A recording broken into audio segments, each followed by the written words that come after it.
might make your head blow off. Hey, yo, it's a talk show host, Kaynah Lassiter. Join me for an episode of Relations, the most lit hour of adult conversation. Hold up, you know you can't forget about me.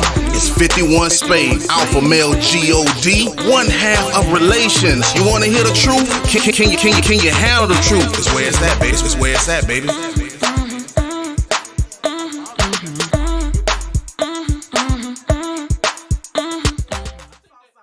What's good? Welcome to an all-new episode of Relations. My name is Kaynah Lassiter. It's your boy, alpha male G-O-D, 51 Spade, a.k.a. the ninja you love to hate. I'm in the building as always. You know how we do it. We got two exciting topics. The first one is, which one is harder?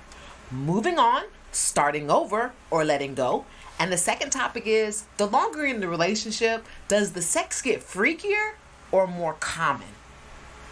Two exciting topics tonight. We could really say any, mini, miny, mo. Which one do you want to start out with, Alpha Male? It's all on you. Let's start with the more serious one first and end with the fun topic tonight. So the more serious topic is, which one is harder? Moving on, starting over, or letting go? For me, hands down, starting over. I hate starting over. I think I've proven to myself that the other two things on the list, which is moving on and letting go, I pretty much think I've come to terms with both of those in my growth. Starting over, though, is always a fear. As a matter of fact, once I move on and let go, it takes me a minute to start over. And it's because of the fear of getting to know someone from the beginning, all the trust issues, all the suspicion and the doubts and getting past and the awkwardness. That really sucks to me. I hate starting over. Which one do you think is harder? I mean, I think it depends on the individual. I hear a lot of women that often say starting over is I guess it's hard to do, but I think it's based on the individual and kind of how things are. Like, I think the approach for men and the approach for women is totally different, because what you just said, like, you're thinking about baggage immediately, which is kind of funny, because I think that's why people, if they say starting over or moving on or any of those things, would be a little bit scary.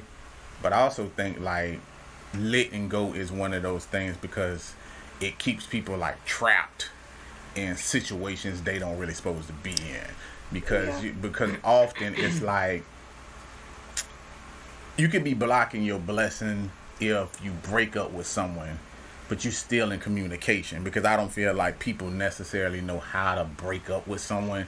It's like you want to break up but still be cool with them, and I'm not like one of those people. I mean, 9 times out of 10, I say, like, if you break up, just dead it and just leave it alone, because you're gonna find yourself having, like, repeat actions, tripping and falling in pussy, like shit you just shouldn't even be trying to do, because you're gonna be going through, like, this lonely period, and then you don't want that person to see anybody else or have anybody else. So it's not like you be like, all right, am I in a breakup or am I in a situationship? So you're not even in a breakup, really. You haven't even moved on, because you just find yourself in a situation before you come to either meeting someone new or they meet someone new, and then you can finally break up.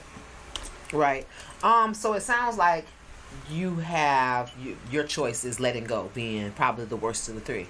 But I know you said it boils down to the individual, but if you had to pick one for yourself. Yeah, I think it boils down to the individual. I mean, to me, I haven't been in a lot of relationships, so I couldn't really say which one is, like, worse or bad, this and that. Like, for me, once I've kind of broke up with people, it's kind of like a situation where I'm like a mean motherfucker, like, in a breakup.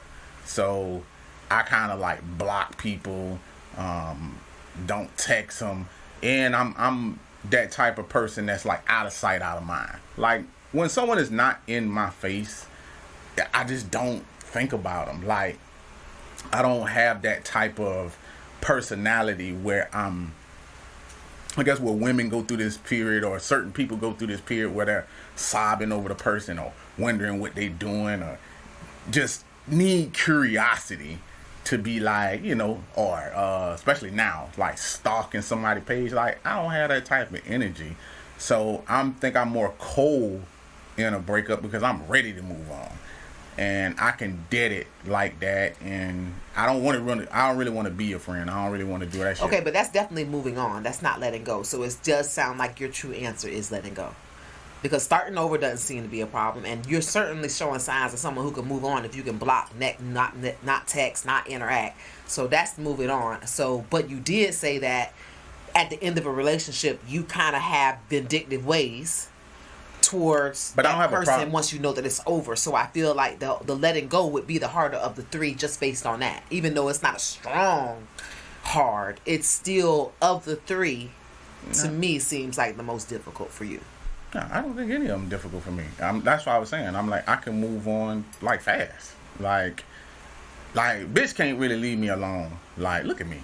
Like, bitch can't really like leave me alone for like long periods of time. Like, I tell them that all the time. Like, they can't leave me alone. Like, I might get scooped up in an hour or so. Like, it ain't even gonna be like, fuck around. Like, can't do that.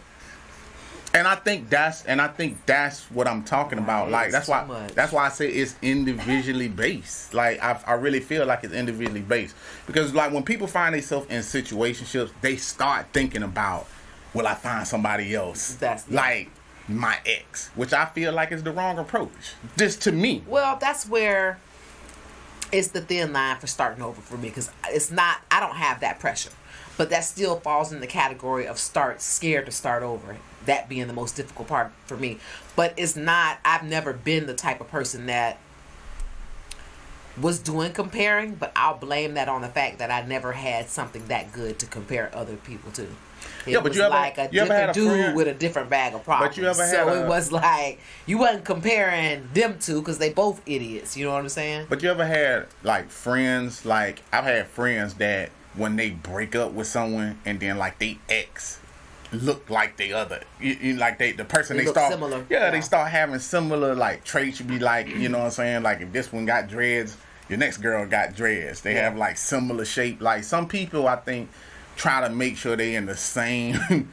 But I can't do that. I think that's kind of nuts and kind of scary, because I don't want someone, if I break up with them, to even remind me of an ex.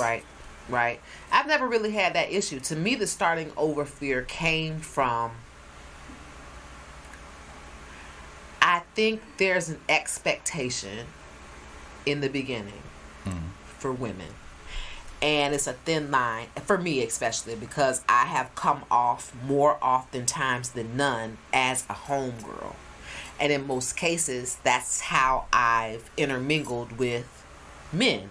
So during the process of getting to know and just talking, you kind of don't want to lose your homegirl edge. And because I think the expectation is, damn, she's really cool. Like, I can hang with her. Like, it ain't all about just, I really just want to smoke with her. I want to go pick her up. From your ex? I'm talking about from guys in general that I meet.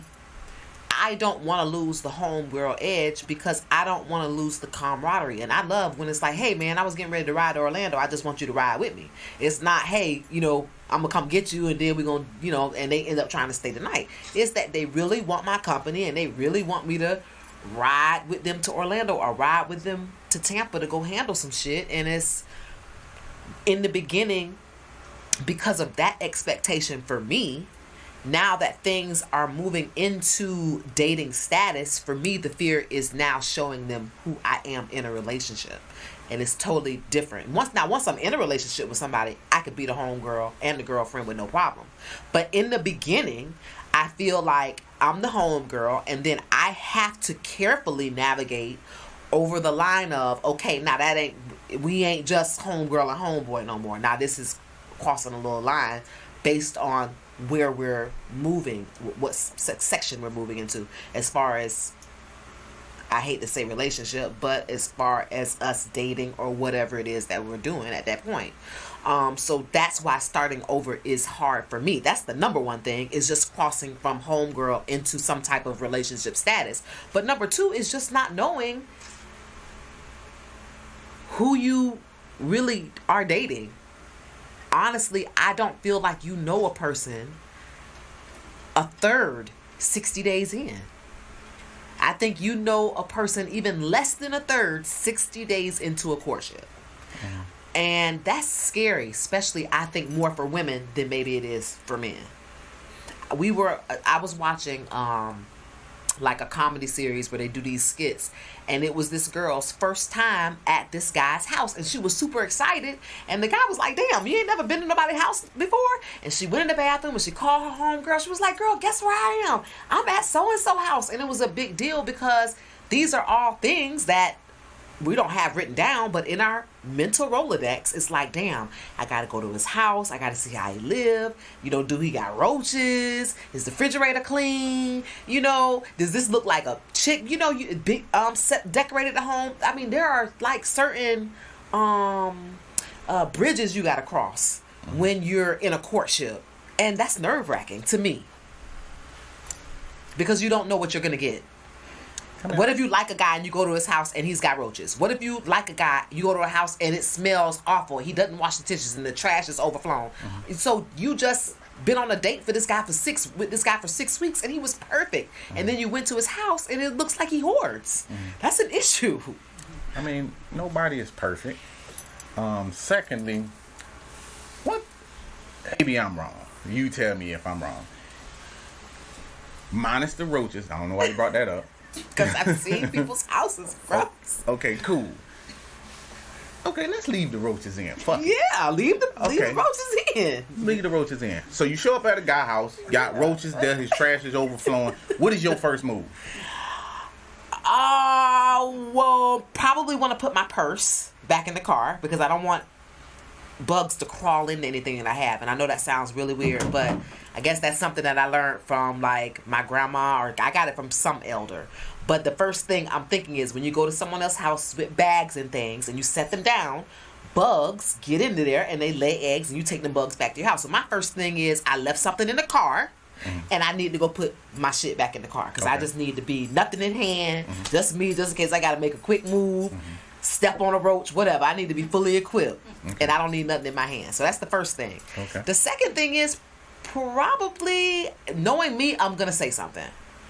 My issue is gonna be that line that I just got finished discussing. I have OCD, and I'm super submissive. So if I've been dating this guy for 6 weeks and I go to his house and it's mess, my natural instinct is going to be to start picking up and throwing stuff away, wiping down and cleaning up. And to me, that is a toxic trait. I'm not supposed to walk into your life 6 weeks in and clean your apartment. Now, stop right there. See, that's where I was going. I don't think I've ever met a woman that don't start moving shit, cleaning up shit, like not even even without your permission. If I was to give a girl a key, my house would not be the same if I was gone and I came back. Like, if I had dishes in the sink, I'm coming back and they put up. I can't even find like my nutcracker, you know what I'm saying, my spatula. Like everything is moved because women just tend to have this tendency just to start cleaning up. So even if you didn't know him in 6 weeks or whatever, I think a woman tendency is always still to clean up and start putting shit the way that they think it should go. Because like even when I've been over to, let's just say, like my cousin is like a bachelor, and if my girl go over there, she gonna be like, well, this house look like a bachelor. Or my mom might say, well, this house look like a bachelor's crib. And a woman it's like her first instinct is to not make it look like a bachelor's crib. So it's like you're putting too much sauce on the whole. We don't want it to be a bachelor's crib. We just don't want it to be a fucking junkyard. Your living room should not look like your closet. You focusing on the word, but regardless of the fact, you start moving shit, like I said, where you think it should go. Like I can't ever find shit like the man start walking around his house and be like, hey, you see my brush? You see my comb? Like everything, your bathroom is out of place, your kitchen is out of place. Like every woman invades in and then just start moving shit around. That's why most men have like man caves and be like, don't go in that room. Yeah. Because I need shit the way I left it. And I have a big thing with me is like, that's how I find shit. So I specifically put shit in my house the way I want it, so I know where to find it. And then like my girl, like she's like the like Supergirl. Like you could put something down, it's like, you know what I'm saying? It's like a just a blur. It's like I just put it down for a second, and all of a sudden it's not there no more. And it's just I ain't asked for it to be moved. It just get moved, and I have to say, just leave that there. If you know, but for the majority, but I just think it's a female trait. I'm not even saying it's a bad thing because she's not the only one that has done that. It's been plenty of times a woman come over to your crib and they just start moving shit. You know, they naturally clean. Roaches, on the other hand, super stressful because it's awkward. It's awkward for me. Thankfully, I have a real live fear of roaches. It is real. It came from. Does anybody remember the HBO series Creepshow? And there was one segment where this guy had this all white apartment, white gloves, white furniture, and there would happen. He lived in New York City. There happened to be a blackout in New York, and when all them lights went out, the bugs start coming out. The light, light sockets, they were coming up out of them. I mean, they literally filled him where he suffocated in roaches, and this was happening where you could see them coming out of everywhere. And this guy had OCD. He wore white gloves. His house was clean. So this freaked me out. And by the way, I am OCD. So I have a real fear. So if I did walk into a home with roaches, we probably would have to leave. And I probably would have to have a conversation with him like, what's going on? Like, you know, can we afford to do some type of pest control? Because this is going to be a real problem for me. Mm-hmm. Like, so I feel like for me, because I have a real problem with it, I would be able to have the conversation. But understand, that's an extreme. Mm-hmm. There are things women will walk into and just fix and not say anything because it's awkward. I have to say something because I have a heart attack. Like literally, if a roach was down here, my body would paralyze. I would not be able to step on it. Me too. So imagine being so scared that you can't kill the one thing that you're scared of. Mm. That is what type of fear I have of a bug. Mm. I cannot even step on it with a boot. You better see some counseling because shit, you can't kill no roaches. You know what I'm saying? Please tell me you can at least spray them. From afar. Okay. I gotta be way back there. You might get away with that, but yeah, you gotta be able to kill a roach, man. Step on them, something. No. But I mean, I get what you're saying, and I agree with that. Like, I really don't feel like you're gonna know anybody in 6 months, a year, sometimes 2 years, 3 years, because as time go by. I mean, I think the barrier between dating, moving in, all of that shit, it presents like different shit. Like I would often tell someone, even if they was about to get married, like you better live with that motherfucker for about a year before you even decide that shit. Like when I see people that just like get married and then they move directly in, I'll be like, that might not make it. You know what I'm saying? Because you find shit about people that they don't put on their resume. Yep. That's annoying about them, and then I think each person kind of decides on can they deal with that angst that they have about their partner, and you like, damn, can I deal with this or can I not deal with this? And I don't ever go into it with like bad thoughts or like bad energy, like how you said like you was scared. I wouldn't be scared because I think everybody have habits, and you just kind of got to get used to their habits. But at the same time, like, I feel like women sometimes do what you said, like, you know, they go into it with like negative thoughts or negative things when, I don't know, I guess it's almost like judging like your new person because you're coming out of it with a bad person. Yeah. For me, I think everything you said plays on the fear of starting over. This is why women are fighters for their relationship. Even when shit is going bad and they should be moving on, they stay involved. They stay. And so you end up in a relationship for years. The worst relationship I've been in lasted 10 years. So that's a long time. So on the way out, you think about that. And that is, again, to speak to the fear of starting over. You think about, wow, I'm 10 years in. 10 years. I'm getting ready to start day one with this person I don't know where he lives, don't know what his bad habits are. And unfortunately, I'm not going to know that in a day.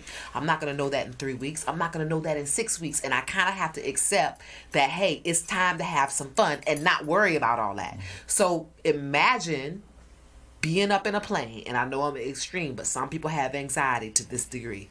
Imagine being suited up and you're ready. Everything about you actually got suited up, you got on the plane, you're excited on the way up. But when it's time to jump out, there's that fear of, you're thinking now of everything in the past, what your kids look like, what your mama face look like, what if. And this is the same feeling you get with a new motherfucker. Because you're getting ready to jump out of that motherfucking plane, and you might be jumping down or jumping with a motherfucker that's not worthy. And it's not a big deal for men, because a woman is a conquest. Well, if it don't work out, at least I got some pussy, I got some new head. It's cool for y'all. For us, it's another motherfucker on your list. That fucking sucks. The list of what? The list of people that you've been with, to some degree. I'm not, you know what I'm saying? Like, if you're going to go there, if you're out there dating again, then there's a chance that this person is going to touch you. You're going to kiss him. They're going to find out personal things about you. They're going to be invited in your home. So to me, everything I just mentioned is just as evasive as sex, especially if you got to my house. I have felt violated inviting someone into my home that I didn't even get to third base with. I still felt like, fuck, that motherfucker made it to my house. I felt violated because he had no business there. Even though we didn't have sex, because I jumped out of the plane. I took a chance, and it was the wrong motherfucker. And even though we didn't have sex, just the fact that he was able to say he's been inside my palace, he's been to Kaynah's house, and you know what? If he can say that, then it don't matter that he didn't fuck me. He could be in a group of people, be like, yeah, man, she got a nice crib. He don't got to say shit else after that. So whether he fucked or not, he still made it inside my home. And that I don't like that. And I didn't sleep with him, but it still bugs me just as bad that he was able to chill at my house, eat snacks, watch a movie, cuddle with me, and he was not it. But I didn't find out till after it was too late. It's a weird story. I mean, it's happened more than once. I mean, I date. I don't jump to third base. So that is kind of like first base is making it to my home. Well, first base is we exchange numbers. And then second base is, okay, well, come over if we're not going to dinner. I am the type of person that I do like to entertain. For me, it's not about taking me out to dinner or a movie all the time. I come over here and have drinks. You know, see how a person lives, because I'm actually mirroring what I want you to do. I'm showing you my space. You show me your space. So this is what I'm doing, and to me, that's evasive, especially if you're not qualified to be there. Well, I think, and see, that's what I'm saying. That's why I was saying that I think it's different for different people. Hearing you tell that story, I'm thinking to myself, that didn't happen a lot to me. And the reason it didn't happen a lot to me is because I was very seldomly on somebody else's turf. I was typically always on my turf when it came to women. If I was going over to a woman's turf, I would feel out of place because I don't want to be on somebody else's turf. I mean, that's just my personal thing. Like, if it's a situation of just like some smashing and shit like that, I can do that. But even with that, I still prefer to be on my turf. And if it's the other way around, and I think it might be a power thing with me, it's like I feel like I have more power to kick your ass out. Make you leave after you smash. like that scenario of what you just said. Mm-hmm. Like, I found myself in situations where like the chick is over and we just ain't vibing. Yeah. You know what I'm saying? I ain't doing what you did. You know what I'm saying? Like, I'm just gonna be like, we ain't cuddling, we ain't finna do all that shit. Like, look, man, this just ain't working out. Like, what you doing tonight? You know what I'm saying? And they gonna get kicked out. Like, I think women a lot of times let bad shit go left. But what did I make go left? I was dating the guy. I was talking to him on the phone, courting him on the phone. So the next step was, and I think we maybe, what did we do? We went somewhere once, and then our next meeting was at my house. But he hadn't done anything wrong. It was after that I found out that he was a bum, and he's calling me now to get back over my house, and I'm like, I'm not even answering. But now he knows where I live, so I'm freaking out. But that's what I'm saying. Like, you. I don't know what background check you did, but I'm just saying that background check wasn't thorough to find out if the motherfucker's a bum or not. Like, I can tell if a bitch is a bum, like, when you going to pick them up. You understand what I'm saying? And then I can kind of, and that's because, like I said, I'm on my turf. You know what I'm saying? So I got a 3-bedroom house, pool, all this type of shit. Like, you know, it's a difference between a bitch walking in a crib and they just, you know, calm and collective, and a motherfucker walking in the crib like, I can tell that's a bum. Like, the way they looking at shit. You know what I'm saying? Like, example of that girl was like, oh my God. Yeah, and it's like, God damn, bitch, you never seen a pool before or some shit like that. So, like, I can know that immediately. But even before that, I already know what we, you know what I'm saying? I already had that situation worked out of where we finna go, what we finna do, the whole nine. If it's smash, and look, you can't stay the night, finna smash, you finna hit it. Yeah, and, I gotta work in the morning, I gotta get up early. Or if she finna stay the night or whatever, it's in that. And 9 times out of 10, it wasn't like no staying the night of no situation like that. Because, like I said, when you thinking about things like that, and especially when you're talking about like moving on and it's someone new, that's how I'm vetting them. You know what I'm saying? I'm paying very close attention to how they are and just how they are, because like you're not gonna know them personally, but no, you're not. But you can tell if a motherfucker clutching, because clutching doesn't take long for it to come out. You know what I'm saying? Like, that's gonna happen immediately. And it's just one of those things. There's certain things that certain people just can't hold, whether you male or female. I think some people just look over those signs, or they be missing probably their ex or some shit like that. And that's why I was saying about the comparison and shit like that. There's like little things. Like, I dated this guy that, you know, I keep a candy dish. And like, I woke up the next, I think he was over my house. I went to bed. He stayed up. I got up the next morning and like, there was no candy in the candy dish. Not only was all the candy gone, but all the wrappers was like in his lap. And see, that means he sat there and he ate the candy and he let the wrappers just fall in his lap, and then he fell asleep on my couch. Now let me ask you a question. Did you all right, typically, not sure, but typically most women in your situation call their homegirl. Did you call your homegirl? Yeah, I think I may have called my homegirl on that. And what did she say? She just laughed. See, that ain't no homegirl. See, that's what I'm talking about right there. It's like, see, that is not your homegirl. Don't call her no more. Because, see, me, I'm sitting here listening to it. And even as a co-host, I'm sitting here saying, he fat. You know what I'm saying? That's the very first thing that pops up in my head right now. Only fat people eat shit and unwrap wrappers and just leave them out the sky. You know what I'm saying? Like, no, only fat people regard that type of shit is not a problem. And not even hiding it. So I think, and the funny thing is this person used to be large and he lost a lot of weight. No fucking shit. So. Like, that's what I'm saying. Like, and you can't fool me with that shit. You understand what I'm saying? Like, that's the fat kid is gonna come right back out. I just told you, if you keep him around long enough, that shit always comes. It always comes back around. But understand the shock in, you can't say, "Hey man, you gotta leave, man. You can't just be eating all my candy." Why you can't? You can't say that. Why you can't? You just can't. Yes, the fuck you can. Yeah, So, I mean, like, no, you can't. How do you do it? You know what I'm saying? Like, how do you do it without seeming crazy like yourself or petty? I'm supposed to be crazy because you can't keep rappers in the jar or throw them in the trash? Like, I'm supposed to act like I'm not saying. So we finna pretend like none of this shit is happening. You know what I'm saying?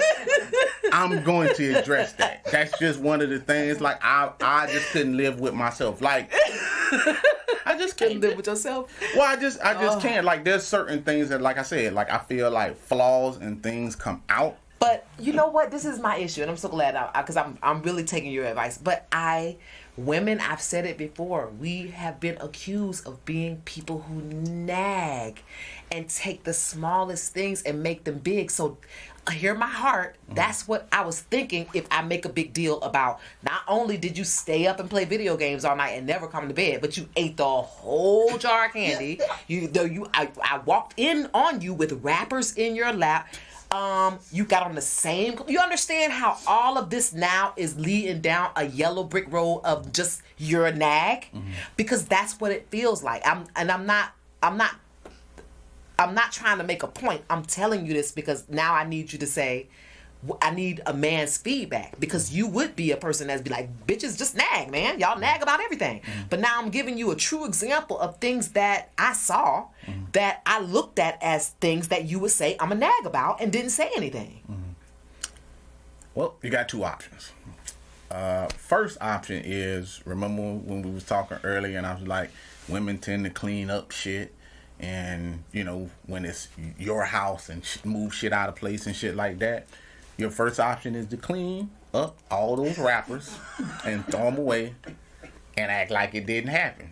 You know what I'm saying? And from doing that, you now are ensuring that that's how your life is going to go. This is who you're accepting. You're going to, like, you're going to find he going to leave his shoes at the door and socks on the floor and shit everywhere and a shirt here and a shirt there and a shirty shirt here everywhere. You know what I'm saying? Like, it's going to be that type of shit. And you're going to find yourself picking up behind him for the rest of your life. Yeah. Now, the second option is get to stepping. Yeah. You know what I'm saying? And I don't feel like you would be nagging if you're not accepting that into your life. You know what I'm saying? You might even wake Fats up. You know what I'm saying? like, and he would know not to eat whole candy dishes. The whole thing. And the other thing that's real disturbing is I mean, I hate to bark on this. The other thing that's really disturbing is you saying him playing video games all night and never eating candies and that. And I'm gonna tell you why I'm bringing this up. Not too long ago on a podcast, it's this trio of women who said that she didn't know what all the craze was about the PS5, and she was like, there's grown men out here that's going crazy behind this PS5, and I don't get it. And she was like, I feel like gamers can't be in a good relationship. Like, she was like, they either can't fuck or they can't. And I don't even know where it was going. But a couple of gamers, which I knew this was gonna happen when she said it, saw that podcast and they retaliated. But they made up a good point.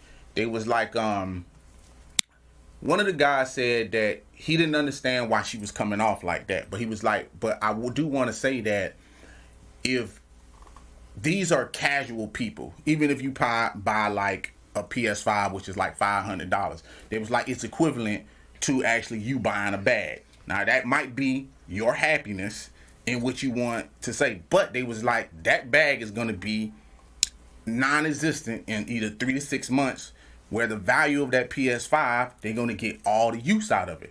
But also, they was like, but I don't understand how you could say they're not having good sex when most guys only play video games almost like 1 to 2 hours. They're not like professional gamers where they're doing like 8-hour, 10-hour shifts. So for your guy to stay on the game all night and not get no pussy and eat a whole candy dish lets me know he's not a gamer, he's a foodie. You know what I'm saying? It's just, he didn't even want no pussy. No. So it's just one of those things that I get, but his either his shit was out of whack, or I don't know what you did. Maybe you was mad. Maybe you went to bed. I'm not. But understand, I'm glad that we came back full circle before we move on to the next topic. I said in the beginning that thin line. Understand, a person's playing video games in my presence because when we met, it was like, yeah, I like to play. I'm like, okay, I'll watch you play. So the relationship starts off as a courtship where you're watching this guy playing video games. Mm-hmm. And then you got a candy dish, and he's comfortable eating the candy, and y'all are all having a good time. And before you know it, now you have to cross the line and say, okay, now that we're in a relationship, you need to get up and come fuck me. Mm-hmm. And you need to not be, to me, even saying foodie and slob isn't even the right words to describe someone who sits next to a candy jar and goes back over and over and over again and lets the wrappers in their lap. That's a mental issue. Nah, that's that ain't no food. That's something else. That's a foodie. That's foodie. I think there's another word for that. I think foodie is too basic. I think that's mental because I'm trying to make you see the meticulousness of what he's doing, unwrapping, eating, chewing, even the sound and the crunching over and over again. I'm talking about a bowl, a full dish of candy. That's a mental thing. Something is going on up here. But it's not okay to say that until you're somebody's girlfriend. It's not okay to say that until you understand what I'm saying? Fuck that. That motherfucker got to go. I'm sorry. You know what I'm saying? I just can't deal. I'm sorry. Let's switch topics. Let's talk about sex. So the next topic is, when you're in a relationship for a long time, does the sex get freakier or does it get more common? For me, it's crazy because it's both. I went through this phase where I'm talking to my doctor like, doc, this what happened. I've never felt this before. My vagina is doing things it's never done before. I'm having the time of my life. And then you go through this patch where it's like, okay, this is not how it was. But then you go through another patch where it's like, you in positions now that you said you would never like because you couldn't come from that position. Now you can come from that position and you're trying new things. So I feel like a relationship, especially the sex, is a roller coaster ride. I think it has its ups. I think it has its down. I think that it's all related to attitude. I think some of it's related to fear. I think a lot of things really play into whether your sex becomes common or whether it becomes freakier. For me right now, the stage I'm in, my sex has become a lot freakier than it's ever been. But I've also been in a place where I felt like the sex was pretty common because I was having sex the same way with the same person at a particular time where it was like, okay, I need something different. And when you say to yourself, okay, I need to do something different, let's spice it up, then that's you coming out of your brain saying, okay, I'm having common sex. We need to spice it up. That's you responding to the feeling that the sex you have is common. So again, I think for everybody, I could be wrong, that it's a little bit of both. Interesting. It can be. It depends on the individuals. I think a lot of that has to do with you and your significant other. You might feel that way, but that might be because you have that sexual desire to explore. Some people always don't have that.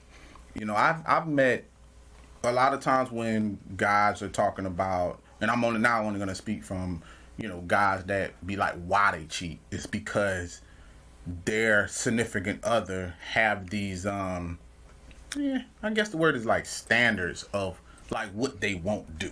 What they won't try. And what they won't do, what they won't try. So it would cause them for their sex life to be born. Mm-hmm. So it's like, when you think about it, like if you're trying to catch your guy, especially when you first dating, you play like this little game of teasing him and trying to entice him and getting them going and getting them over and all that type of shit. Mm-hmm. Now, once you have them, is the problem. It's like some of that shit I feel a lot of times women kind of get away from. And on a guy side, he could probably get away from because you become used to that person. They might have bonnets on now. They might not dress or come to bed like they used to. They might not dress up for you. Like some of these things come into play, and that's where the sex can get boring, and then that becomes where guys would step out because they suggest shit to their significant other, how you just said, like, can we spice it up? And a lot of times women turn that into, it's not that important. Like, what I have to do this for? Or what I've heard shit like that. Like, what I have to do this for, or that's not me. And they just instantly block that, like right off. So I don't see how, not everybody, but I could see how the sex could get dull. Like you seem like, you would try out. You know what I'm saying? You would try it out. I will, but I'm gonna be transparent. And the way sex is sometimes for me is I need a nut. I need it. Everybody want a nut. Everybody goes into it thinking they're gonna have one, but there's a chance that it could be too hot. You moved a certain way and now you hurt yourself. You have issues. Or I have the worst bladder in the world. I'm getting some good shit and now I gotta pee, but it's my spouse is enjoying it, so I don't want to stop him. So in my head, fuck it, I'm not gonna nut this time because I gotta pee and he about to nut. So I'm gonna let him finish, and because I have to pee, I'm just not gonna catch a nut, but I'm not gonna stop my spouse. So I am gonna be transparent and say when I'm going through my selfish phase, I don't want to try anything else that is not guaranteed to get me off. When I'm focused or laser focused just on me, or I haven't had sex in a minute, I don't want to take no chance in not nutting. I need to do it the way I know for sure I'm a bust a big one. So I'm just saying that to be transparent. I am willing to try, and I am very sexually free, but I have moments where it's just like, hey, I need you to put me on my back and fuck me slow, because it's guaranteed that it's going to do what it need to do. Guaranteed. Hands down. So that's what I want to bet on today. Now, tomorrow, we could try different shit. I got off. So if we try something different and it doesn't work, it's not a big deal. But sometimes I need to be selfish. Yeah, but you're willing to try. And I'm not talking about that. I'm talking about women who refuse to even try. Right. And you do have ones that even they start playing this special occasion type shit. Like, you know what I'm saying? He only gets head on his birthday. You know what I'm saying? Like, that type of shit. And that's unheard of. I can't even believe women really do that. I think somebody said that in a movie. Women do that. And like women, that's where we got it from. No, women. That's crazy. Like, women actually do that. Like sometimes, and that's what I'm saying. Like, when you ain't sexually free, or you don't have your inner hoe, like some of them still go by these standards where they act like and now I'm gonna go from the standpoint of married. They'll go from like they not married. Like, they saving the pussy. I don't know what you're saving it for at this point in time. Like, you married. Like, at this point in time, I should be able to run through it. Like, you know what I'm saying? Get as much pussy coupons as I can and this and that. But you do have women who don't want to do things. Now, there is the other situation of, like, for me, I'm in a poly lifestyle, and often I get guys that ask me like, "Hey, I want to get my woman into that. Like, what do you suggest?" And I tell them, like, that's a difficult thing. One, if you didn't start like that, because bringing in new shit, like, that's a small thing. What you talking about as far as like, hey, let me try some new shit, this and that. Now imagine a guy in this new day and age talking about wanting to bring in another person with his partner. That's a deeper discussion. It's a way different conversation. And sure. And some women might be open to it if they are attracted to women. That's gonna play a big part of it. If they're not attracted to women, you might find yourself in a situation where you ask for a threesome and then they want a man. And it's still a threesome. It is. You gotta be fair. Well, I don't know about the word fair. I don't know. I don't know. I don't necessarily know if that's a good thing. And we got a comment coming in. I think both in a relationship is good, but having sex is good. I'm not necessarily sure if that's fair if it's not interchangeable. That's more fair than anything. Like if let's just say, for instance, like if I ask for a threesome and the woman, because I've seen this happen before, woman says, I'll do a threesome, but we got to get a guy in first. If the guy want to roll the dice, but he has to be honest and say, look, we bring in a guy, cool, but we got to bring in a woman that might be straight, or they could swing. Yeah, there's you know what I'm saying, and I've seen where that went that way from a conversation where they had a conversation about a threesome and then they end up being swingers because they rolled the dice at the same time. That means that he had a woman and he had a man. It's at the same time, and now that's fair. It is. That's not fair. I mean, I guess I'm not into that. So I mean, I'm not saying if you're into it, but I'm just saying, like, I would consider that more fair than making a person take turns. Is what I'm saying. Well, I just think just on the level of the conversation, if you're bringing up just the topic, I feel like we want to spice things up. Let's bring another woman in, and then the woman rebuttals you and says, I mean, I could do that, but what about another guy?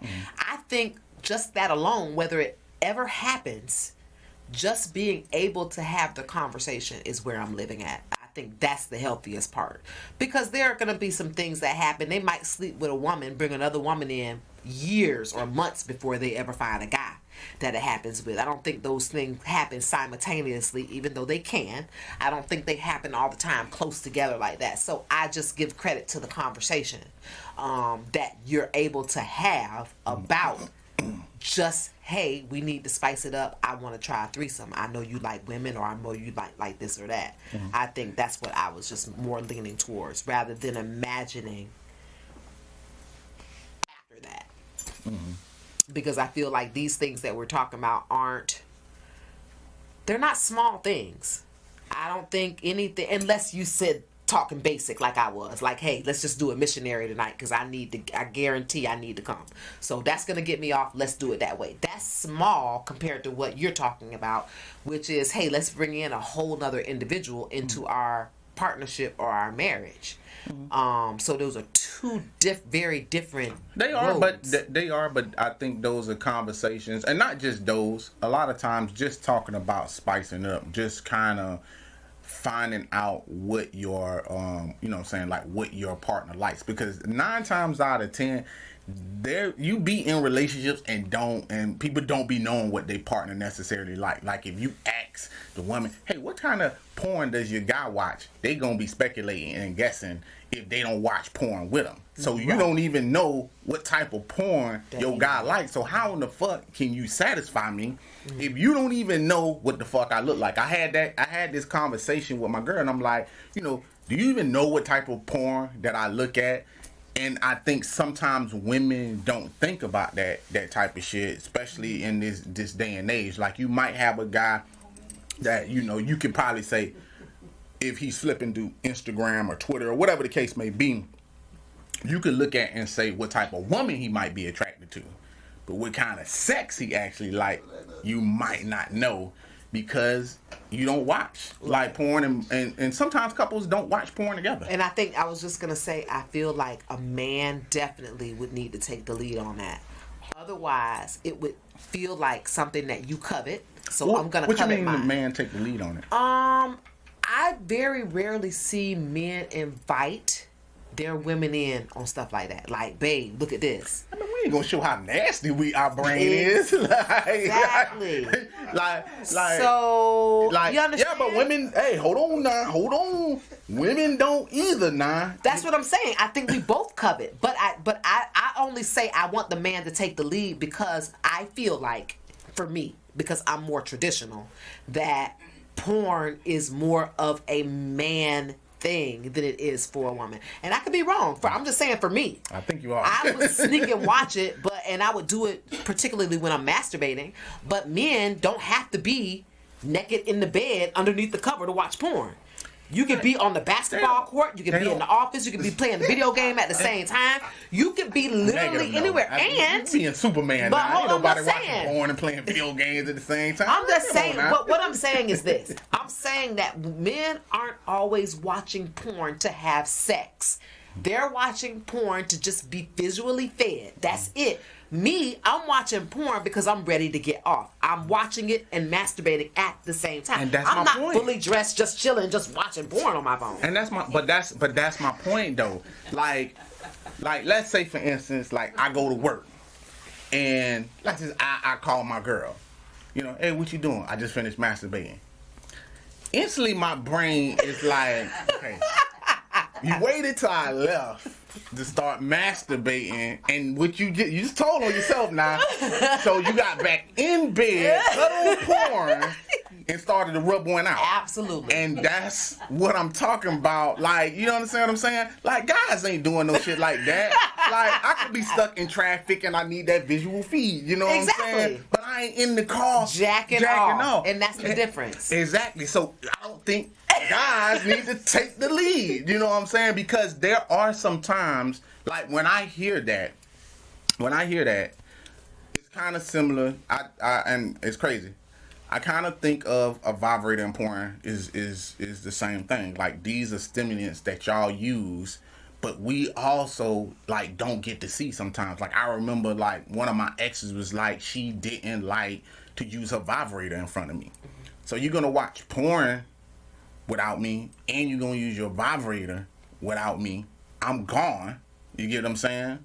But then you want me to open up myself, to expose myself, and you know what I'm saying? Like, this my pussy, and you telling me I can't even watch it get struck by a vibrator. You understand what I'm saying? So it's kind of, I can't say like who should take the lead, but I feel like I shouldn't be having conversations after you bust a nut. But this proves my point. Men are more comfortable with it. If you can, how are you not when you can do it in the middle? It could be 10 o'clock in the morning. Oh no! I was talking about I'm not comfortable with you masturbating. Right, exactly. But I'm saying that you're more comfortable with porn in general if you don't have to watch it to have sex. And you're saying exactly what we do. We covet it. We wait till you leave. We get undressed, get under the cover. That's all coveting that act. We're not doing it in front of you. And it's because I don't think you've taken the lead to make us feel okay with it. Porn is healthy. We can watch porn together. I don't think we can. I don't really think we can. And you know why? Because I'm going to go back to what I've been saying numerous times. Y'all have this thing in y'all mind that you don't ever want to show your whole side. You know what I'm saying? But like hold on. You don't want to show me how nasty your mind is. You don't want to show me how nasty you think. You know, and you keep these nasty thoughts in your brain. You know what I'm saying? Now, for real. But you gonna wait until hey baby, I'm about to go to work. Oh, have a nice day at work. And then you finna go on a motherfucking rub attack. You know what I'm saying? Because I'm not there. You know what I'm saying? Men don't do that shit. You know what I'm saying? I'm going to play the video games. You going to masturbate. You know what I'm saying? I'm just saying that I would want a rub attack. I'm done with you. I'm just saying I want to see somebody rub attack myself. You know, that's all I'm saying, because you have to make a woman feel comfortable with that though. You do. I now, if I'm in bed with my spouse and he's asleep, I will turn up the TV so he don't hear me using my vibrator. See what I'm saying? That's bullshit. And see, and this is what I'm talking about. Like, let me explain something to you. Okay, and this ain't every man. I'm just not gonna just talk about me. There was one time, like, I'm not one of those people who, you know, care about if a woman uses a vibrator or masturbates, this and that. You know, would I say something as far as like it bothering me? No. Would I say something as far as like include me? Yeah. I don't have a problem with saying that. But a lot of times women spend like times kind of like giving you hints like when they want to fuck or they, you know what I'm saying, and women are not like, you know what I'm saying, like when they in a relationship, it's like all of a sudden they cool points just go out the window. They start asking for sex in the most weirdest way. Like, you want to have sex tonight? Like, no. Like, you just, it's like if I was to ask for some pussy if I was first dating you and said that to you, that's how it feels back to a guy. It's like, you know, you want to have sex tonight? Why in the fuck would you say that to me? No. Like, if you're going to arouse me, you know what I'm saying? Get in lingerie, get dressed up, kind of don't ask me, you know what I'm saying? Because my mind, then you kind of send it to a different place, you know what I'm saying? Unless you know how to say it in a sexual way that you know. Because some women do know how to get their man, you know what I'm saying? So I'm not saying that you can't ask for it, like, verbally. But I'm just saying sometimes women have this habit of asking for it in a corny way and it might turn the guy off. But I was asleep one time and my woman over there vibrating. Now I couldn't. I'm like, damn, is that sex that I'm dreaming or is that her? And she sound like she was trying to keep it on the hush. But you can't keep no vibrating on the hush. You hear that shit like, you know. But I was like, and let me tell you something about guys. I said to myself, I was like, once she busts this nut, I could fuck for 5 minutes. And can be, and it's not even gonna matter. I'm gonna be straight. You know what I'm saying? You know what I'm saying? I'm gonna be straight. So why you trying to leave me out? You know what I'm saying? I'm saying you can invite me in sometime on the back end. You know what I'm saying? I don't gotta do no foreplay. You already heated up the oven and everything is good. And because she was over there on her own, you know, mission, I was able to wake up and just slide on in. Not that it was like 10 minutes or no shit like that, but it's like I'm not like a morning person, especially like when it comes to sex. So like, you know, she wouldn't have been able to wake me up and then have foreplay and all this type of shit. So while she was revving up the engine, you know what I'm saying? Now I wake up, car already warmed up, I slide in, then I can hop in the shower and go to work. Right. You know what I'm saying? Yeah. You can invite me in for shit like that. Don't keep that shit on the hush. You know what I'm saying? Because I feel like the longer that you with people, that's the spice that sometimes that men, need. Like, you need those little subtle things because that was a turn on for me. Right. But if you trying to keep shit on the hush or this and that, and sometimes you got to learn the person. Like, now I'll send like little shits to my significant others. Like, hey, I was checking this type of porn out and I might be, what do you think about this? Some of it's a little bit nasty, but I just be looking for reaction sometimes. Right. That's good. You do have to keep it spicy and find your own way. For me, I think my fear of that is, for me... Fear? Yeah, it's usually when I masturbate, I've already had sex. And so I feel like my spouse is just going to think I'm greedy. You are, but that is what it's called. But I play the sex over in my head, and it makes me more horny. But why is something wrong with being greedy? Because you don't want your spouse to feel like they didn't do enough. It's not that he didn't do enough. It's just that I want more. And you busted a nut. So it's only been a couple hours. Well, I'm about to masturbate. I'm gonna just say this. Is guys, because I've there's a difference between women and guys, and this is just human nature. Some guys can bust a nut, get back up, go in for seconds. Some can bust 2 nuts, go in for thirds. Thirds is pushing it. You know what I'm saying? Like, anything past thirds might have some problems going on. You know what I'm saying? It's not gonna be a pretty sight. You know what I'm saying? But for women, y'all like to get about 2, 3, 4, 5, 6, 7, 8. But that's because you don't have a dick. You understand what I'm saying? God didn't equip us with the same type of instruments, and it just does not work out on both sides. So it's not really about being that I'm gonna look at my woman and be like she greedy because she like, damn, you just came a couple hours ago. That's what I feel like I would get. But what I'm saying is, but you're not begging me for it with an attitude. That's when I'm gonna be like, okay, bitch, you're being greedy. You know what I'm saying? Like if I fucked, and you still gonna look at me like, you know what I'm saying?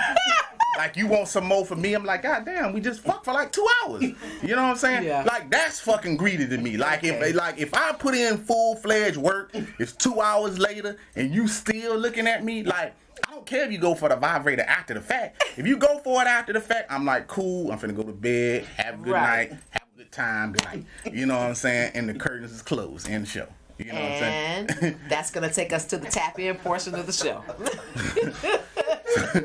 So for the tap in, this is gonna be like a real interesting. I'd like to hear your side on this. Okay. My boyfriend beat my ass before, like really bad, and I forgave him. And I still love him, but I get so scared when he gets mad. But he hasn't done it again, and my friends keep telling me to watch out. But I really, really love him. I want to be with him. My question to you guys are: do people really change after that? I have to say this. I think that things happen in relationships, and I think that at the end of the day, you have to weigh the value in it. I'm not telling anybody to take a black eye. What I'm saying is, a man could. I think women can make a man mad enough to grab them, put their hands on them. I'm not gonna get into the actual physical violence, but a woman could do something, and a man could be angry enough to put his hands on a woman.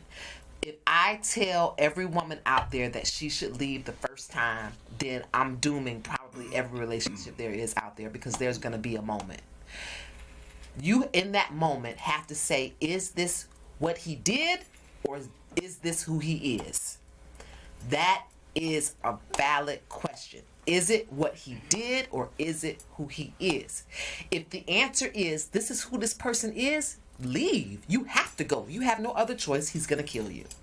If it's what he did, then that can be fixed. Mm-hmm. There are plenty of things that you could do. Therapy, just a lot of things that you could do. Therapy for yourself, therapy for him individually, therapy for both of you as a couple. It could be linked to some type of substance abuse. There are things that you can do if the relationship is worth it. It has to be absolutely worth it. It's got to be worth it. And so for me, that's how I make better decisions. I look at the value of something. Is this guy otherwise a good person? Did he have a bad day? Has he? Everything is circumstantial. So I would say the first question you need to ask, just to keep it from being long-winded, is this who this person is, or is it what he did? Because once you get the answer to either or, then the next step would come into play. But I've been in an abusive relationship, and I will say it was who he was. It never, ever stopped. And he needed to condition me so that when he did hit me, it became normal. It would, normal means you get busted in the face and you don't cry. Because you were told if you cry, then you're going to get it even worse. So you condition yourself to just take the punch. That's not going away. This is who he is. And he's grooming you to take the punch. If it's what he's did, he's not going to be grooming you to take anything. What he's going to be concerned about is how we could not get to this place where this happens. I've actually met a guy that says, hey, yeah, I'm an angry person, and yeah, I will put my hands on you. So I'm going to say this. If you do anything that makes me cross that line, the relationship is over. If you do anything to make me cross that line and come out of character and put my hands on you, it's over. And sometimes I think men have to take that stance too. Don't even put yourself in situations. You know what? I've seen men pushed. I've seen men spit on, tire slashed. I've been around some mean women who've done some things to some men. So I've seen both sides of it. And sometimes even the men have to just say, okay, yeah, I'm capable of punching this bitch. But because I'm capable and she know I'm capable and she keep pushing that button, then I need to remove myself from the situation. Abuse is both ways. A woman who knows that she could get a man there is also abusive. Don't want to be long-winded, huh? Gotcha. To answer the question, can people change? I will always answer it like this. Things that can be broken can be fixed. If a person is broken, they can be fixed. But also to go from the standpoint of where you going, human beings are human beings. I would piggyback off of you and say you're gonna have to find out who the person really is at the end of the day. If a person, I hate to tell people to do a three rule strike and all this. Three strikes and you're out. Yeah, all that type of shit. It's really about you kind of knowing what's right for yourself. You know, if someone was to push me over the edge, I do believe, like, as human beings, we make mistakes. People can redeem themselves from mistakes, so I would never say, hey, one thing happened and this is going to be a repeated type things. If you're listening to your friends sometimes might see something that could help you out, but they could also be overly paranoid. You know, sometimes friends don't know what's going on in a relationship. They just know the end result. Sometimes they might need to know you, to know if you are the type of person that's pushing this person to go over the edge, and this is why absolutely, and this is why you getting your ass beat. It's so many variables to the shit that it's not one of those things that's an easy quick fix. If you find yourself in that situation and you want to keep that relationship, I would say, if your fear is that about him doing it again, because that is the question, you're either going to go to counseling or you're going to dead that relationship if you don't feel like that relationship worth it. Right. That's how you would end up in counseling. Exactly. Now, if you finding yourself in the situation like multiple times, that's who he is. Since she didn't give a time span on, you know, how long ago this happened. She just said that it hadn't happened before and it had happened. So I'm thinking if she's writing in, it probably happened like, you know, not that long ago, a month ago, 2 months ago, whatever the case may be. Right. So it might still be fresh, and it might still be fresh in your mind. And if it's still fresh in your mind right now, I would keep yourself on guard, and kind of evaluate the situation and talk about the situation. Definitely. You might want to talk to him, and y'all sit down and see where it go, and you could probably see where he stands. So that is one of the things that I would definitely give. That's it for me. All right, that's been an episode of Relations. My name is Kaynah Lassiter. You can find me on Facebook, Twitter, and IG at Kaynah Lassiter. It's your boy 51 Spade. You can find me on both platforms, Twitter and IG. I want to thank everybody for joining in on the channel.